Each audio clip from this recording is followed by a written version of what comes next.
La sonrisa de Calígula, Nicolás Estazzone. Los odontófilos.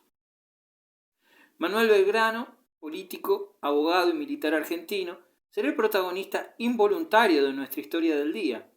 Para los amigos de la sonrisa de Calígula que no sufren la afortunada desgracia de ser argentinos, haremos un pequeño resumen, a nuestro estilo, de los milagros y melancolías de don Manuel.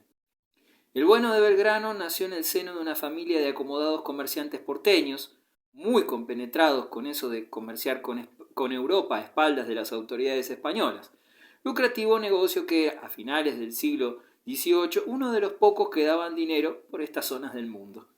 Joven de buena familia, Belgrano, perteneciente por su condición y nacimiento a la élite criolla, descendientes de españoles nacidos en América, pasó sus años tiernos en España estudiando en la muy mentada Universidad de Salamanca, de la que regresó a Buenos Aires con un flamante título de abogado y montones de ideas progresistas.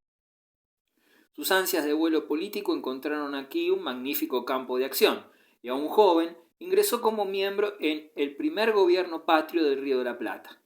Este núcleo inicial de poder criollo, inmerso en violentas disputas internas, decidió comisionar al joven abogado de ideas progresistas para que comande las primeras fuerzas armadas del país. Belgrano fue coherente con su total inexperiencia y en su primera campaña, en la que se proponía mantener dentro del poder de Buenos Aires la zona del actual Paraguay, fue derrotado. Algo menos verde, nuestro protagonista continuó al mando de las tropas y se batió con éxito contra las tropas realistas en los actuales territorios argentinos que limitan con Bolivia. Lamentablemente, para las armas del naciente país, dos notables derrotas con los españoles obligaron a Belgrano a retirarse y dejar el mando del ejército al más conocido y capaz general José de San Martín. Lo que sigue de la biografía de Belgrano es un viacrucis de decepciones políticas, personales y financieras.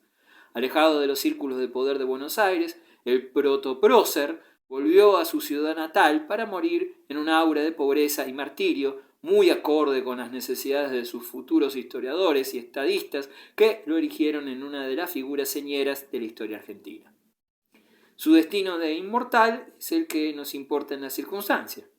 Pasadas unas décadas de previsible caos interior y guerras civiles, su figura fue revalorizada por las élites políticas que, a fuerza de represiones y economías de carácter liberal, estructuraron la Argentina del siglo XX. Europa, en materia prima de héroes y próceres, lo tiene más sencillo. Siglos y siglos de historia le permiten elegir a su gusto, pero en los países de historia corta, como es el caso de las naciones que se independizaron del control español en el siglo XIX, la cosa es más compleja. Nadie podía quitar al general José de San Martín el primer puesto en el podio de los próceres nacionales.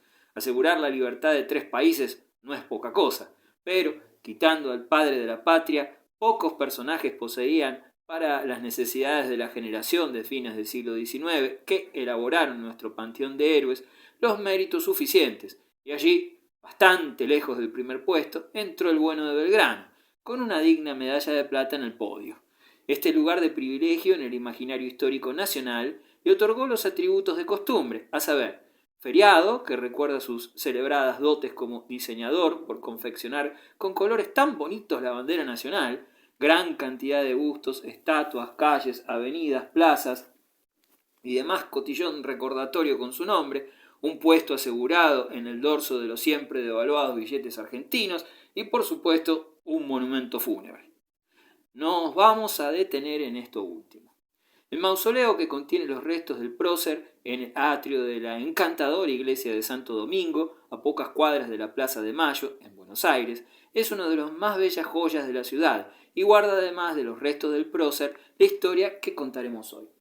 Deseosos de reivindicar con este monumento al buen Belgrano, 82 años después de su muerte y contraviniendo los expresos deseos del principal interesado, que deseaba reposar en una tumba modesta, el gobierno nacional comisionó un grupo de personajes notables para encargarse del traslado de sus restos a su nuevo lugar de descanso.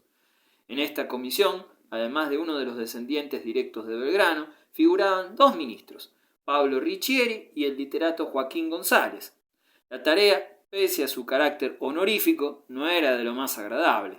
En la exhumación de los restos bajo la lápida original solo se encontraron algunos huesos dispersos y unas pocas piezas dentarias.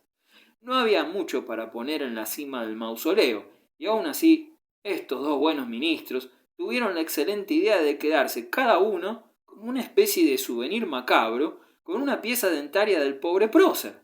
El robo de estos dos cazadores de curiosidades históricas fue descubierto y generó un escándalo predecible. Así, los odontófilos, neologismo que nos permitimos inventar para el caso, debieron devolver los dientes, que hoy reposan en el mausoleo, bajo el desfile circunstancial de los siempre confundidos turistas y los aburridos niños, que en las excursiones escolares son llevados a conocer la tumba del prócer. ¿Por qué referimos esta macabra anécdota? Es interesante destacar el grado de pueril impunidad de estos dos ministros. ¿Qué tendrían pensado hacer con parte de la dentadura del creador de la bandera? ¿Gastarla en oro y usarla como un anillo? ¿Completar algún faltante en sus propias dentaduras o en la de alguno de sus familiares? ¿Guardarlas en una vitrina para mostrárselas a sus amigos mientras se terminaba de preparar la cena? El poder otorga un grado de impunidad que permite a quien lo detenta satisfacer sin medidas deseos prohibidos, degustar placeres para pocos, dinero, prestigio, honores, están al alcance de quien lo detenta e incluso, como se vio en esta historia, la satisfacción de los más pueriles de los caprichos.